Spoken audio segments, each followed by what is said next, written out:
നമസ്കാരം, എല്ലാവർക്കും അനുജാസ് ടീച്ചിങ് ആസ്പിരൻസിലേക്ക് സ്വാഗതം. ഇന്ന് നമ്മൾ ഫൺ ഇംഗ്ലീഷ് ലാംഗ്വേജ് ഗെയിംസിനെ കുറിച്ചാണ് പറയുന്നത്. ഇതിനൊരു കാരണമുണ്ട്. 12/2/2025, അതായത് ഇന്ന് ഇന്റർവ്യൂവിന് ഇംഗ്ലീഷുമായി ബന്ധപ്പെട്ട കുറച്ച് ചോദ്യങ്ങൾ ചോദിച്ചിരുന്നു. അതിൽ ലാംഗ്വേജ് ഗെയിംസ് വന്നിരുന്നു, മറ്റു ചില പദങ്ങളൊക്കെ വന്നിരുന്നു. അതിനെക്കുറിച്ചുള്ള ക്ലാസ്സുകൾ നമുക്ക് അടുത്ത വീഡിയോ ആയിട്ട് ചെയ്യാം.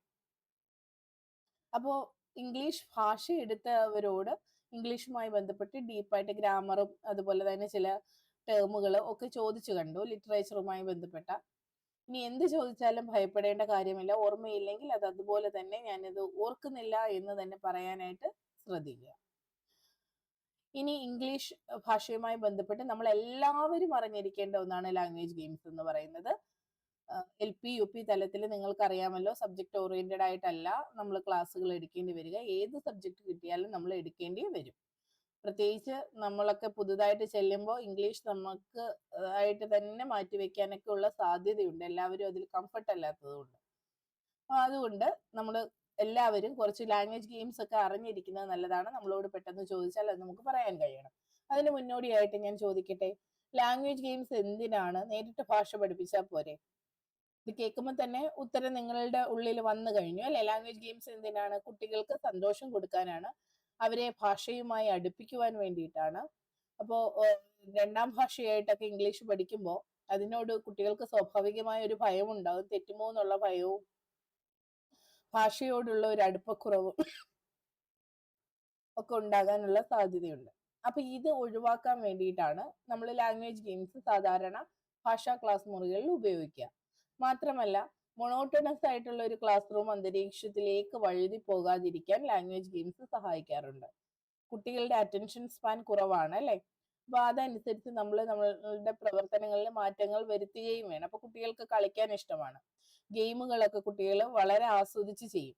ഈ ഒരു സന്ദർഭത്തിൽ കുട്ടികളുടെ ശ്രദ്ധയെ കൂടുതൽ നമുക്ക് പിടിച്ചിരുത്താനൊക്കെ പറ്റത്തക്ക രീതിയിലുള്ള ലാംഗ്വേജ് ഗെയിംസ് കൊടുക്കുന്നത് വളരെ നല്ലതായിരിക്കും എന്നാണ് തോന്നുന്നത്. അപ്പൊ ലാംഗ്വേജ് ഗെയിംസുമായിട്ട് ബന്ധപ്പെട്ട് ഉള്ള കുറച്ച് സ്ലൈഡുകൾ, കുറച്ച് ലാംഗ്വേജ് ഗെയിംസ് ആണ് ഞാൻ ഉൾപ്പെടുത്തിയിരിക്കുന്നത്. നിങ്ങൾക്കൊരു ഐഡിയ തരിക എന്നത് മാത്രമാണ് ഉദ്ദേശം. ലാംഗ്വേജ് ഗെയിംസ് ചോദിക്കുമ്പോൾ നിങ്ങൾക്ക് അറിയാം, അതായത് നമ്മൾ ഫോളോ ചെയ്തുകൊണ്ട് ഇരിക്കുന്ന ലാംഗ്വേജ് ഗെയിംസിന് അപ്പുറം തനതായ രീതിയിൽ വല്ലതും പറയാൻ കഴിയുമോ എന്നാണ് ശ്രമിക്കേണ്ടത്. നിങ്ങൾ അതിനു വേണ്ടി ശ്രമിക്കുക. സ്വന്തമായിട്ട് ലാംഗ്വേജ് ഗെയിംസുകളും ഒക്കെ ക്രിയേറ്റ് ചെയ്യാനായിട്ട് കഴിയണം. നോക്കാം, ആദ്യത്തെ സ്ലൈഡിലേക്ക് പോകാം. ആദ്യം ഞാൻ ഉൾപ്പെടുത്തിയിരിക്കുന്നത് വേർഡ് അസോസിയേഷൻ ഗെയിമാണ്. വൊക്കാബുലറി വർദ്ധിപ്പിക്കാൻ ഈ ഒരു ഗെയിം നിങ്ങളെ സഹായിക്കും. അപ്പൊ ലാംഗ്വേജ് ഗെയിംസ് നമ്മളുടെ വൊക്കാബുലറിയുടെ വികസനത്തിനും ഫ്ലുവൻസിക്കും സ്പീക്കിംഗ് സ്കില്ലിനും ഒക്കെ ലാംഗ്വേജ് ഗെയിംസ് നമ്മളെ സഹായിക്കാറുണ്ട്. ഈ വേർഡ് അസോസിയേഷൻ ഗെയിം എന്തിനാണ് ഉപയോഗിക്കുന്നത് എന്ന് ചോദിച്ചാൽ അതും വൊക്കാബുലറി ഡെവലപ്പ് ചെയ്യാനായിട്ടുള്ള ഗെയിമാണ്. നോക്കിക്കേ, എങ്ങനെയാണ് വേർഡ് അസോസിയേഷൻ ഗെയിം പ്ലാൻ ചെയ്തിരിക്കുന്നതെന്ന്. Say a word and the next player must say a related word. ഒരു വേർഡ് പറയുന്നു, ടീച്ചറിന് തന്നെ ആ ഗെയിം തുടങ്ങാം അല്ലെ? ടീച്ചർ ഒരു വാക്ക് പറയാം, നിങ്ങൾ എന്ത് ചെയ്യണം? You have to add related words അല്ലെ? അങ്ങനെ പറഞ്ഞിട്ട് നമ്മൾ എന്ത് ചെയ്യുന്നു? ആ വാക്ക് ഇൻട്രൊഡ്യൂസ് ചെയ്യുന്നു. ഇവിടെ ടീച്ചർ എന്നുള്ള വേർഡാണ് കൊടുത്തത്. എക്സാമ്പിൾ ആയിട്ട് ടീച്ചർ എന്ന് പറയുമ്പോൾ അടുത്ത ആൾ പറയും സ്റ്റുഡൻറ്. ഇപ്പൊ ടീച്ചറും സ്റ്റുഡൻറ്റും ഉള്ളത് എവിടെയാണെന്ന് ചിന്തിക്കാൻ കുട്ടിക്ക് പറ്റണം അല്ലെ? അപ്പൊ സ്കൂളിൽ എന്തുണ്ട്? ബുക്സ് ഉണ്ട് അല്ലെ? അല്ലെങ്കിൽ സ്കൂളിൽ ക്ലാസ് റൂം പറയാം അല്ലെ? അവിടെ എന്ത് വേണമെങ്കിലും പറയാം. അപ്പൊ ക്ലാസ് റൂം എന്നാണ് ഒരു കുട്ടി പറയുന്നതെങ്കിൽ ഡെസ്ക്, ബെഞ്ച്, പിന്നെയോ ബുക്സ്. അങ്ങനെ നമ്മൾ അതുമായിട്ട് ഉള്ള പല പല വാക്കുകളിലൂടെ കടന്നു പോകും. ഇതിലൂടെ വൊക്കാബുലറി വർദ്ധിക്കും. കുട്ടികളുടെ മനസ്സിലേക്ക് പെട്ടെന്ന് വാക്കുകൾ ഇങ്ങനെ വരികയാണ് ചെയ്യുന്നത്. Play alone or with friends. ഇത് നമുക്ക് ഒറ്റയ്ക്കോ അല്ലെങ്കിൽ കൂട്ടായോ ഈ പ്രവർത്തനത്തിൽ ഏർപ്പെടുത്താം. അപ്പോൾ ഈ ഒരു ഗെയിം കുട്ടികൾക്ക് ഭാഷയോടുള്ള താല്പര്യം വർദ്ധിപ്പിക്കില്ലേ? അവർക്ക് അറിയുന്ന കാര്യങ്ങളാണ്. അപ്പോൾ ഇത് ഇത്രയൊക്കെ ഉള്ളൂ, ലാംഗ്വേജ് വലിയ ബുദ്ധിമുട്ടുള്ള കാര്യമല്ല എന്നൊരു ധാരണ കുട്ടിയിലേക്ക് വരും. പ്രത്യേകിച്ച് ടീച്ചർ അവരെ അഭിനന്ദിക്കുക കൂടി ചെയ്യുമ്പോൾ. അതാണ് ആദ്യത്തെ ഗെയിം. രണ്ടാമത് 5 സെക്കൻഡ് റൂൾ ആണ്. Picky category, fruit, verbs, adjectives, വേണമെങ്കിൽ വെജിറ്റബിൾസ്, ഫ്ലവേഴ്സ്, എന്തുമാകാം അല്ലെ? ഒരു കാറ്റഗറി എടുക്കുന്നു. You have 5 seconds to name 3 words in that category. നമുക്ക് 5 സെക്കൻഡ് ആണുള്ളത്. 5 സെക്കൻഡിനുള്ളിൽ ആ കാറ്റഗറിയുമായിട്ട് ബന്ധപ്പെട്ട 3 വാക്കുകൾ പറയണം. എക്സാമ്പിൾ ആനിമൽസ് എന്ന് പറയുമ്പോൾ ഡോഗ്, എലഫന്റ്, ടൈഗർ എന്നൊരു കുട്ടി പെട്ടെന്ന് പറയണം അല്ലേ. അതുപോലെ നമ്മൾ അടുത്തത് പറയാണ് വേർബ്സ് എന്ന് പറയുമ്പോൾ പ്ലേ, സിങ്, റൈറ്റ് അല്ലേ, അങ്ങനെ അല്ലെങ്കിൽ റീഡ്, എന്ത് വേണമെങ്കിലും ആകും. അങ്ങനെ വേർബ്സ് പറയണം. അഡ്ജക്റ്റീവ്സ് പറയുമ്പോൾ അഡ്ജക്റ്റീവ്സ് എന്താണ്? നാമവിശേഷണങ്ങളാണ് അല്ലേ. അപ്പൊ അഡ്ജക്റ്റീവ്സ് എന്ന് പറയുമ്പോൾ അഡ്ജക്റ്റീവ്സ് 3 പറയാനായിട്ട് കഴിയണം. ചെറിയ ക്ലാസ്സുകളിൽ നമുക്ക് ഈ ഫ്രൂട്ട്സ്, ഫ്ലവേഴ്സ്, ആനിമൽസ് എന്നൊക്കെ ഉള്ള രീതിയിലേക്ക് പോകാം. അല്ലെങ്കിൽ ഫേർണിച്ചേഴ്സ് എന്ന്, ഫേർണിച്ചറാണ്, ഫർണിച്ചേഴ്സ് എന്ന് അറിയാതെ പറഞ്ഞു പോയി, ഫേർണിച്ചറാണ്, ഫർണിച്ചർ എന്ന് പറയാം. അപ്പൊ അങ്ങനെ ഓരോന്നും നമുക്ക് കുഞ്ഞു ക്ലാസ്സുകളിൽ കുട്ടികൾക്ക് പരിചിതമായ കാര്യങ്ങൾ ഉൾപ്പെടുത്താം. ഉയർന്ന ക്ലാസ്സുകളിലേക്ക് വരുമ്പോൾ 3-ാം ക്ലാസ്സിലോട്ടൊക്കെ വരുമ്പോൾ നൗൺ, വേർബ് എന്നുള്ള രീതിയിലേക്ക് പോകാം. അഡ്ജക്റ്റീവ് ഒക്കെ 4-ാം ക്ലാസ്സിലേക്ക് വരുമ്പോൾ അഡ്ജക്റ്റീവ്സ്, ആഡ്വേർബ്സ് എന്നൊക്കെ ഉള്ള രീതിയിലേക്ക് ഒന്നുകൂടി ഉയർന്നു പോകാം. അത് 3-ൽ തന്നെ കുട്ടികളുടെ ലെവൽ അനുസരിച്ച് ചെയ്യാം, എങ്കിലും പറഞ്ഞതാണ്. ഓക്കെ, ഇത് മനസ്സിലായല്ലോ. 5 സെക്കൻഡിനുള്ളിൽ 3 വാക്കുകൾ പറയണം. അവിടെയും നമ്മൾ പെട്ടെന്നുള്ള റെസ്പോൺസ് വരണമെങ്കിൽ കുട്ടിക്ക് അത്രയും ഭാഷയിൽ എന്ത് വേണം? അറിവുണ്ടാവണം. അതുപോലെ തന്നെ കുട്ടിയുടെ ഉള്ളിലേക്ക് ഈ സ്പോണ്ടേനിയസ് ആയിട്ട് വാക്കുകൾ വരുന്നതിനർത്ഥം അവൻ ഇംപ്രൂവ് ചെയ്യുന്നുണ്ട് എന്ന് തന്നെയാണ്. അത് അവനിൽ കോൺഫിഡൻസ് ഉണ്ടാക്കും, ഭാഷയോട് അടുപ്പവും ഉണ്ടാക്കും. ഇനി അടുത്തത് നോക്കിക്കേ, ഡിസ്ക്രൈബ് ആൻഡ് ഗസ്. നമ്മളെല്ലാം ചെയ്യുന്നതാണ്. പലപ്പോഴും കളിക്കാൻ വേണ്ടിയിട്ട് നമ്മൾ സിനിമ പേരുകൾ, ഫിലിമിന്റെ പേരുകളൊക്കെ എഴുതിയിട്ട ശേഷം അത് എടുത്തിട്ട് അത് ഏത് ഫിലിമിന്റെ പേരാണ് എന്ന് കണ്ടെത്താനായിട്ട് നമ്മൾ എന്ത് ചെയ്യും? ആക്ട് ചെയ്യും അല്ലേ. അല്ലെങ്കിൽ അതേക്കുറിച്ച് നമുക്ക് പറയാൻ അവസരം തന്നാലോ. അതാണിത്, ഡിസ്ക്രൈബ് ആൻഡ് ഗസ്. ഇതുപോലെ നമ്മൾ എന്ത് ചെയ്യുന്നു? ഒരു വാക്ക് എടുക്കുന്നു, ആ വാക്ക് എന്താണെന്ന് മറ്റുള്ളവരോട് പറയാതെ അതേക്കുറിച്ചുള്ള ഡിസ്ക്രിപ്ഷൻ കൊടുക്കുന്നു. അപ്പൊ ഈ പറയുന്ന ആൾക്ക് ലാംഗ്വേജ് ഉപയോഗിക്കാനുള്ള അവസരമാണ്, മറ്റുള്ളവർക്ക് അത് കേട്ട് മനസ്സിലാക്കാനുള്ള അവസരവുമാണ്.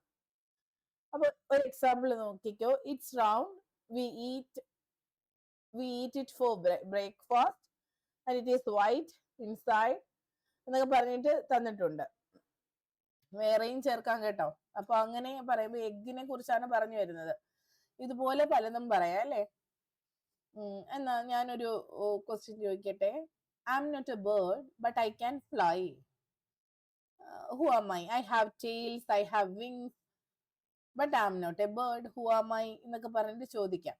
അപ്പൊ ആരായിരിക്കും? പറക്കുന്ന, വാലുള്ള, ചിറകുള്ള ആള് ആരായിരിക്കും? പക്ഷിയല്ലാത്ത, കണ്ടെത്തിക്കോ. ആരും ആകാം അല്ലേ. അപ്പൊ അങ്ങനെ നമുക്ക് പറയാം. അപ്പം ഞാനിപ്പോ ഐ ചേർത്താണ് പറഞ്ഞത്. ഇറ്റ് ചേർത്ത് നിങ്ങൾക്ക് പറയാം, എങ്ങനെ വേണമെങ്കിലും ഡിസ്ക്രിപ്ഷൻ കൊടുക്കാം. അപ്പൊ അത് ഏതാണെന്ന് ഗസ് ചെയ്യട്ടെ. ഇനി സ്റ്റോറി ചെയ്യും. Start A story with 1 sentence. ഒരു സെന്റൻസ് നമ്മൾ അങ്ങ് കൊടുക്കുക. നമ്മൾ ആ സെന്റൻസ് പറയുന്നു, കുട്ടികൾ അതിൽ ആഡ് ചെയ്യട്ടെ. Keep adding sentences to make it interesting. ഓരോരുത്തരുടെ ആശയവും ചേർത്ത് അതൊരു നല്ല കഥയായി മാറും അല്ലേ. Example, one day I found a mysterious box on my doorstep. ഒരു ദിവസം ഞാൻ എൻ്റെ ഡോർ സ്റ്റെപ്പിൽ ഒരു മിസ്റ്റീരിയസ് ബോക്സ് കണ്ടു എന്ന് ഞാൻ പറയണം. അപ്പൊ അടുത്ത ആൾ അതിനകത്തേക്ക് കൂട്ടിച്ചേർക്കലുകൾ നടത്തണം. അങ്ങനെ സ്റ്റോറി ചെയിൻ എന്നുള്ള ആക്ടിവിറ്റി കൊടുക്കാം. അടുത്തത് ടങ് ട്വിസ്റ്റേഴ്സ് ആണ്. നമുക്കറിയാം, ചെറിയ ക്ലാസ്സിലൊക്കെ നമ്മൾ ചെയ്യാറുള്ളതാണ്. Let's say them fast to improve pronunciation. Pronunciation improve ചെയ്യാനായിട്ട് ടങ് ട്വിസ്റ്റേഴ്സ് ഉപയോഗിക്കാറുണ്ട് അല്ലേ. She sells sea shells by the seashore. Seashore അല്ലേ. She sells sea shells by the seashore. അതുപോലെ റെഡ് ലോറി, യെല്ലോ ലോറി. ഒരു തവണ വായിക്കുമ്പോൾ കുഴപ്പമില്ല, അത് സ്പീഡിന് 2-3-4 പ്രാവശ്യം പറയുമ്പോഴാണ് നാക്ക് കുഴഞ്ഞു പോകുന്നത് അല്ലേ. നിങ്ങളൊന്ന് പറഞ്ഞു നോക്കിക്കേ, എന്താവുമെന്നറിയാം. പതുക്കെയൊക്കെ പറയണം കേട്ടോ, സൂക്ഷിക്കണം. ഓക്കെ. നമ്മൾ മലയാളത്തിൽ എന്താ പറയാ? ആന അലറലോടലറൽ അല്ലേ. അത് സ്പീഡിന് പറയുമ്പോൾ എന്തൊക്കെയാവും എന്തോ. ഇനി അടുത്തത്, സ്പീക്ക് ഫോർ 1 minute. 1 മിനിറ്റ് സംസാരിക്കുക. നോക്കിക്കേ, ലെവല് കൂടി വരികയാണ്. വാക്ക് അടുത്ത ഗെയിമും വാക്കുകൾ തന്നെ കുറച്ചും കൂടി ഒന്നുകൂടി ഉറപ്പിക്കത്തക്ക രീതിയിൽ നമ്മൾ ചെയ്തു. പിന്നെ സെന്റൻസിലേക്ക് പോയി അല്ലെ, ഡിസ്ക്രിപ്ഷൻ ഒക്കെ ആയപ്പോൾ പിന്നെ സ്റ്റോറി ചെയിൻ ആയപ്പോൾ കുറച്ചും കൂടി സെന്റൻസുകൾ ആഡ് ചെയ്യേണ്ടി വന്നു. അടുത്തത് ടങ് ട്വിസ്റ്റേഴ്സ് ഉപയോഗിച്ച് പ്രൊനൗൺസിയേഷൻ മെച്ചപ്പെടുത്താനായിട്ട് ഒടുവിൽ നമ്മൾ സ്പീക്ക് ഫോർ 1 minute എന്നുള്ള രീതിയിലാണ് കൊടുത്തിരിക്കുന്നത്. എന്തിനാണ്? ഫ്ലുവൻസിക്ക് വേണ്ടിയിട്ട്, പ്രൊനൗൺസിയേഷൻ മനസ്സിലാക്കാനൊക്കെയാണ് ഈ ഒരു ആക്ടിവിറ്റി കൊടുക്കുക. പിക്ക് എ റാൻഡം ടോപ്പിക്, ഒരു റാൻഡം ടോപ്പിക് എടുത്തിട്ട് എന്ത് ചെയ്യുന്നു, അതിനെക്കുറിച്ച് 1 minute സംസാരിക്കണം. Speak four 1 minute without stopping, നിർത്താതെ സംസാരിക്കുക. Helps with fluency and confidence, ഇത് എന്ത് ചെയ്യുന്നു, നമ്മളുടെ ഫ്ലുവൻസിയെയും കോൺഫിഡൻസിനെയും വികസിപ്പിക്കുന്നുണ്ട്. അപ്പം സ്പീക്ക് ഫോർ 1 minute ഈ ഒരു എക്സസൈസ് നമുക്കും ചെയ്യാവുന്നതാണ്. നമ്മൾ ഇന്റർവ്യൂവിന് പോവാണ് അല്ലെ, അപ്പോൾ നിങ്ങൾക്ക് സമയമുണ്ട്, പ്രത്യേകിച്ച് UP-ക്കാർക്ക് സമയമുണ്ട്. ഓരോ ദിവസം ഓരോ ടോപ്പിക്കുകളൊക്കെ എടുത്ത് സംസാരിക്കുക. പക്ഷെ സംസാരിക്കുമ്പോൾ ഏറ്റവും നല്ലത് അത് കേൾക്കാനും തിരികെ പറയാനും കഴിയുന്ന ഒരു ഗ്രൂപ്പ് കൂടെ ഉള്ളതാണ്. അങ്ങനെ ഉള്ളിടത്ത് സംസാരിക്കുമ്പോൾ അവര് നിങ്ങളെ തിരുത്തുകയും അവരുടെ ആശയങ്ങൾ കൂടി നമുക്ക് കിട്ടുകയും ചെയ്യും. അത് നമ്മളുടെ വികസനത്തിന് വളരെ സഹായിക്കും കേട്ടോ. അപ്പോൾ നല്ല ആളുകളുമായി സംസാരിക്കുക. വെറുതെ വെളിയിലോട്ട് ഇറങ്ങി നിന്ന് വഴക്ക് കൂടണമെന്നല്ല അർത്ഥം. സംസാരിക്കുമ്പോൾ കുറച്ച് അറിവ് കൂടുതലുള്ള, നമ്മൾക്ക് കൂടി മെച്ചപ്പെടാൻ സാധ്യമാകുന്ന തരത്തിലുള്ള സംഭാഷണങ്ങളിൽ ഏർപ്പെടുക.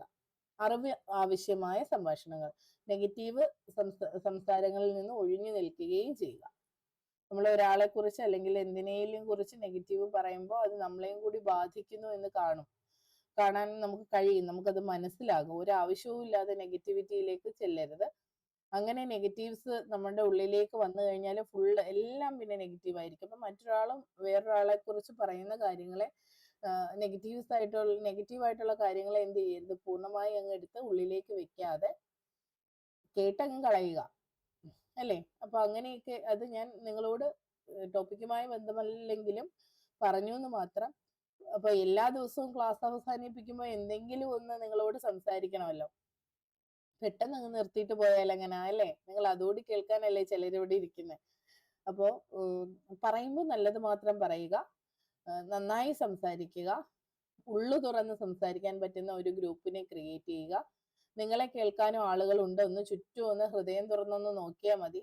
നമ്മളോടൊപ്പം നിൽക്കുന്ന കുറച്ച് പേരെങ്കിലും കാണാം. അവരെ ചേർത്ത് നിർത്തിക്കൊണ്ട് അവരോട് നിരന്തരം നല്ല കാര്യങ്ങളെ കുറിച്ച് സംസാരിക്കുക. നിങ്ങളുടെ പ്ലാനുകൾ എക്സ്പ്ലെയിൻ ചെയ്യുക. നിങ്ങൾ എങ്ങനെ മാറാൻ ആഗ്രഹിക്കുന്നു, ഇതൊക്കെ നിങ്ങൾക്ക് അവിടെ സംസാരിക്കാം.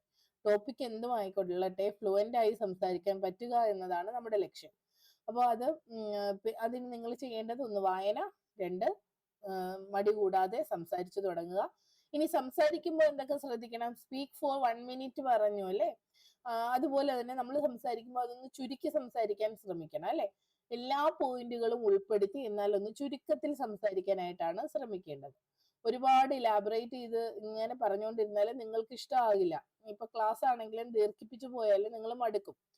അപ്പൊ അങ്ങനെ നമ്മൾ ഇന്റർവ്യൂ ബോർഡിന്റെ മുമ്പിലാണെങ്കിലും പ്രസക്തമായ കാര്യങ്ങളാണ് പറയേണ്ടത്. പക്ഷെ നമ്മൾ പ്രാക്ടീസ് ചെയ്യുമ്പോഴോ പരമാവധി പോയിന്റുകൾ കളക്ട് ചെയ്ത് ആ പരമാവധി പോയിന്റുകളും പറയാൻ ശ്രമിക്കണം.